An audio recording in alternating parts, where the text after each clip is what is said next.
Why don't we want to be vulnerable? What is it with gay men not wanting to be vulnerable that prevents us from connecting with each other as friends and even as lovers?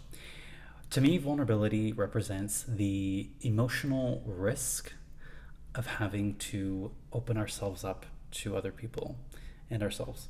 To me, it represents not wanting to feel shame, not wanting to feel fear, not wanting to feel inadequate, insecure, all of the negative emotions. It basically stems from an unwillingness to feel discomfort and other negative emotions. And the antidote is learning how to feel and process these negative emotions in ways that don't prevent you from connecting with others. And I would argue that men specifically are taught from a very young age that weakness is bad and feelings are for girls and suck it up, and that we're not allowed to have feelings, cry, feel vulnerable, and all these things. So I think it's especially difficult as men, and then in a very hyper masculine gay culture, it's only aggravated.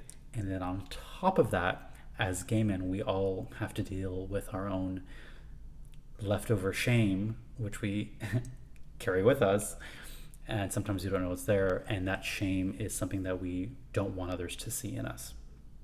All this mixed together just makes for a recipe for unwillingness to feel vulnerable, which then inevitably leads to difficulty making connections with each other and with just humans in general, but especially with other gay men. Because I don't want to show you my stuff, you don't want to show me your stuff, but deep down I want to connect with you really badly and you want to connect with me really badly, but we're just not willing to go there. No one's willing to show each other who we are, flaws and all. I'm going to say perceived flaws and all, because I don't think it's a flaw to have negative emotions. So what do we do, right?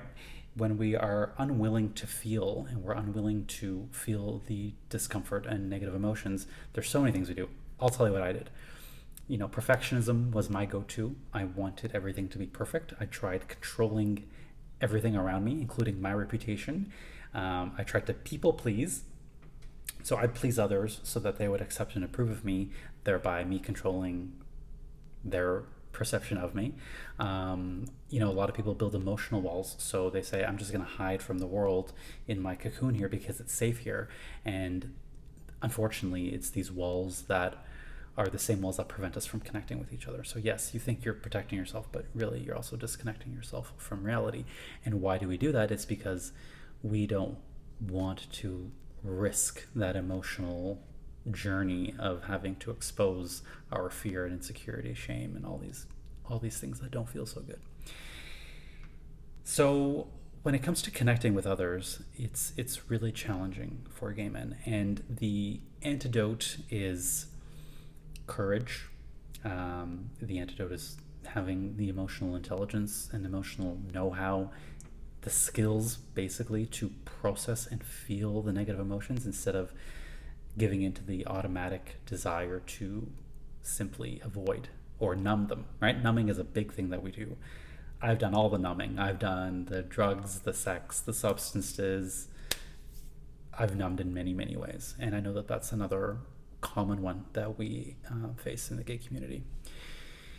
So yes, when we actually sit down and confront what it is that we're trying to protect others from and actually avoid in ourselves, that is the very first step. And what I like to tell people is learning how to love yourself, flaws and all.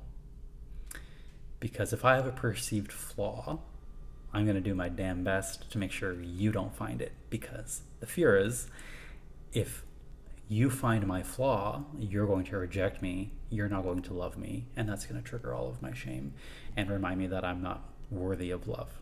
Now, of course, that is all a flawed premise, right?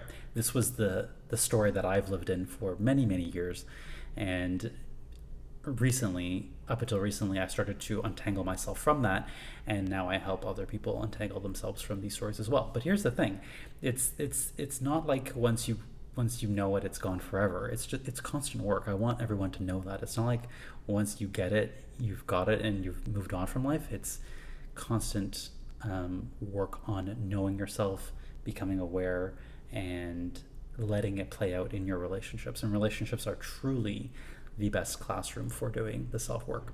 So that's what I have to say about vulnerability in gay men and developing connections. If you would like to discuss this topic further, I have a lot of material within my programs that can help with it. Please send me a DM and I'd love to hear from you. Thank you. Be well.